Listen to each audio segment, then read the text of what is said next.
The quality of our problems have definitely improved. That's one of my favorite sayings from my days with 12-step recovery, and boy, is it true. First, thanks to everybody who's watching this. Thanks to everybody that has supported us. We've been a channel now for 2 years. And I'm telling you, a year ago, it was like, I put up a video, I've got 10 views. I'd get super excited if we had like 50. And then I did the Uriah Heep video, and anyway, look, man, it has been explosive. So 2 years, right? 75% of all of our watch time and views is within about the past 6 months. And it's been wild. We did make it to the YouTube partner program. We made that like way, way early. I'm still spinning. What's happened to us is things like, we have so much email coming in, I can't keep up. Bands from everywhere. Bands like today alone, Bosnia, Portugal, Great Britain, a few here in America, plus the usual sources that we use to find our content.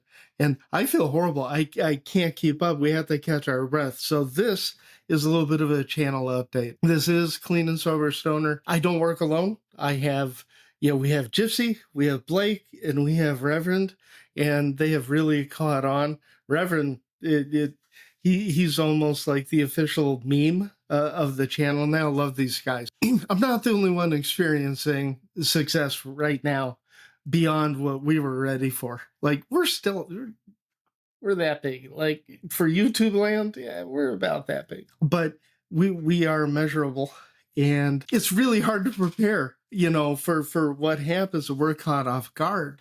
I'd say it's the equivalent of a band releasing something on Bandcamp and like 100 people buy the album the first week when they were expecting, mom, dad, maybe a couple cousins. It's the same thing. There are a lot of bands experiencing some difficulty with managing all of a sudden success. You've got a band releases their first album like a year ago, and it just happened so quickly, and now they're doing a European tour, and they're all like barely, of legal age to drink. It's happening.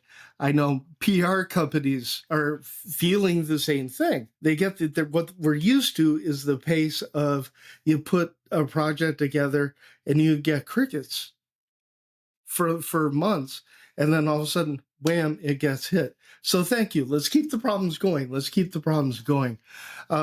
We have a few hiccups that we have to work through. We have to figure out how to manage the level of stuff that we have coming in. We have to really take a look at the content, make sure that the content is what people actually want to watch. And then we have this whole membership. We are going to be launching membership, I'm hoping, by the first week in March. And we're not looking for smarmy. We're talking about a supporting member thing at like $2 to $3 a month that would have exclusive videos, content that isn't on the regular channel, and then have another layer where more like recovery-based stuff, more intense stuff like that.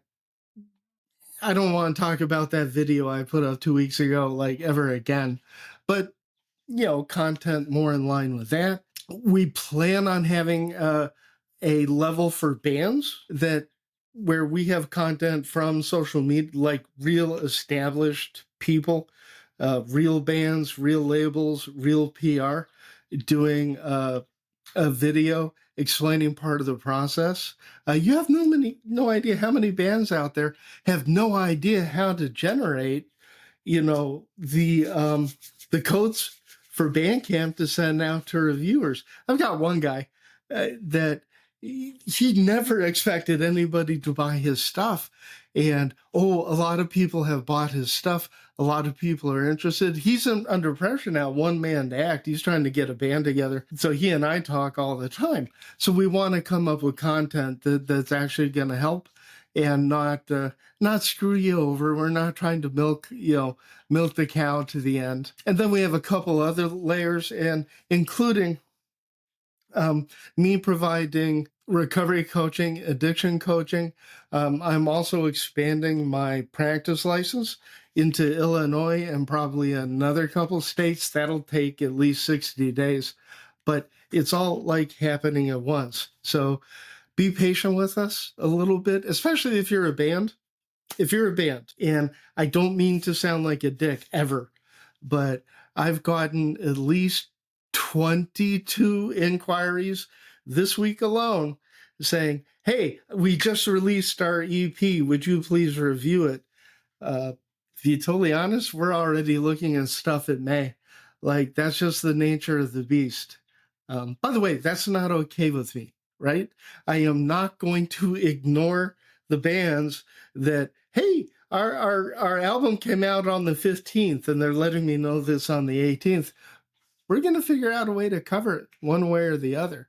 In the meantime, the blogs, cleanandsoberstoner.com, monsterriff.com. If you're a regular reader of those, you'll notice that not a lot of material is being written. Again, we're trying to adjust. I am bringing on another writer who's good. Like, we're going to adjust. We can't do everything all at once because it's gonna suck. We don't want to suck. I'd rather take my foot off the accelerator a little bit and make certain that we're actually serving the community. At no time does the community serve us. But Jesus, 75% of our watch time and our views are in the past 6 months alone.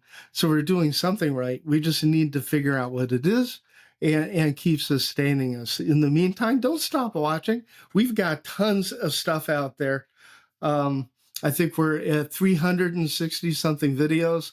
I need to go in there. I need to arrange the playlist better. I need to come up with better descriptions. I think my thumbnails have improved. Let me know.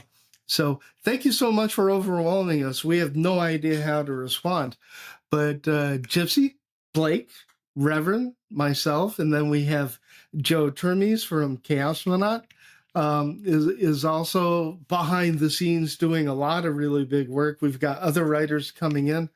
So bear with us. February might be a little bit lean, but we want to make sure that we do it right. We don't want to look like we're trying to exploit the scene. We don't want to look like we're trying to take advantage. We just want to be able to handle, again, the little bit of success. We're in the same boat as bands, right? And trust me when I say, when an unknown band sells 100 recordings off Bandcamp, and now they've got t-shirts, and now they have to work around their job because now they're being invited to this festival, that festival. And again, I wish I could tell who it is, but small bands are getting signed up with labels, and that's a trippy thing, man. So Stoner Doom, the heavy underground, is growing. Despite what you've heard, it is growing. People are throwing money at bands. People are focusing on bands. People are going to shows. People are going to festivals. Is it at the level that we want? Hell no. But if the heavy underground actually achieved commercial success, which I believe is inevitable, it's not possible, it's inevitable that a handful of these bands are going to break through. If it happened all at once, we would know how to handle it. So Clean and Sober Stoner wants to be a partner with you, the fan, and with the bands, and helping the scene grow. So on behalf of Julie, Gypsy, Blake, Reverend, Joe, and everybody who's ever worked with us, especially PR companies like DesertBloomPR and GoodBoyPR, holy crap, we're all swamped. So on behalf of all of us, thank you. Thank you for caring about the music. Thank you for giving a damn about what's going on. And hopefully we can provide even more value for watching. Anyway, I bantered on too much. You definitely have better things to do than to listen to me whine about success. So go do good things, and we will be back. I've got 6 videos I have to edit yet and plan around, and it's all beautifully wonderful, crazy stuff. So thanks, and we'll see you again soon.